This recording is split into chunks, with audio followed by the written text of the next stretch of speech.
علامہ صاحب یہ بتائیے کہ دولت باہر پڑی ہوئی ہے، ملک کے اندر بھی ہے، وہاں کا بھی پتہ ہے کہ یہاں سے گئی ہے، اور جو یہاں پہ بے نامی اکاؤنٹس پچھلے دنوں آئے ہیں، اس حوالے سے شریعت مطہرہ کیا کہتی ہے؟ دیکھیں شریعت نے تو بڑے واضح ارشاد فرما میں نے یہ بات کی ثابت ہونے کی بنیاد پر، اللہ معاف کرے جھوٹ کی بنیاد پر نہیں، ثابت ہونے کی بنیاد پر۔ ہاں یہ بھی اس میں بھی اسلام نے یہ فرمایا ان جاکم فاسقم بنبأ فتبینوا ان تصیبوا قوما بجہالۃ فتصبحوا علی ما فعلتم نادمین۔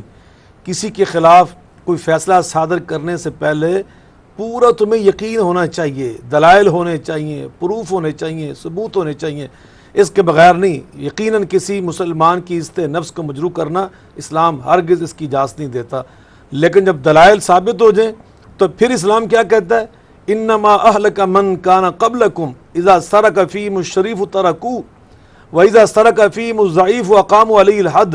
نبی پاک علیہ الصلوۃ والسلام ارشاد فرماتے ہیں پہلی قومیں اس لیے برباد ہو گئیں، تباہ ہو گئیں کہ ان کا وتیرہ یہ تھا، ان کا انداز یہ تھا کہ کوئی بڑا چوری کرتا اس کے لیے تو وہ اس کو چھوڑ دیتے، وی آئی پی پروٹوکول، مستثنیٰ اور فلاں اور فلاں۔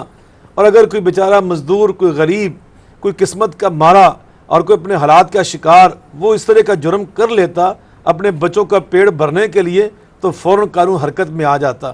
تو یقیناً یہ تو قوموں کی بربادی کا ذریعہ ہے۔ جی میں سمجھتا ہوں کہ موجودہ حالات کے تناظر میں جو بھی آپ نے سوال اٹھایا نقشبندی صاحب، یہ اپنی بڑی جرت کا مظاہرہ کی ہے۔ اللہ آپ کو اور آپ کے ادارے کو اجر عظیم عطا فرمائے۔ یہ ملک کی ضرورت ہے، یہ اس قوم کی ضرورت ہے، یہ اس ملک کی امانت ہے، یہ اس ریاست کی امانت ہے، اس عوام کا حق ہے۔ خزانہ خالی پڑا ہوا، اس کی وجہ سے مہنگائی بڑھتی چلی جا رہی ہے، کوئی رکنے کا نام نہیں لے رہی، اس لیے کہ حکمرانوں کے لیے مسائل بن چکے ہیں کہ ہم نے تنخواہ کس طرح دینی ہے، ہم نے نظام کس طرح چلانا ہے۔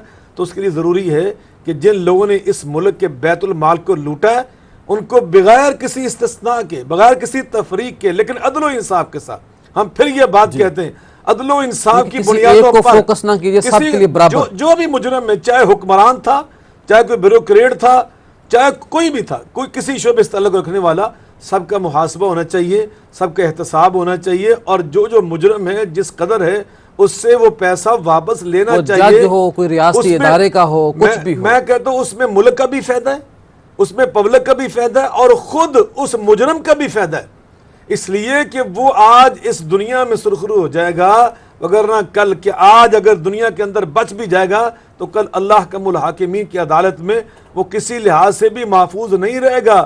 مانو کی شاہد یوم القیامت الا عذبا، اللہ نے تو محاسبہ کرنا ہی کرنا ہے۔ حاسبوا انفسکم قبل ان تحاسبوا، قبل اس کے کہ اللہ محاسبہ کرے، یہی اپنے احتساب کروا لو، اسی میں تمہارا بھلا ہے۔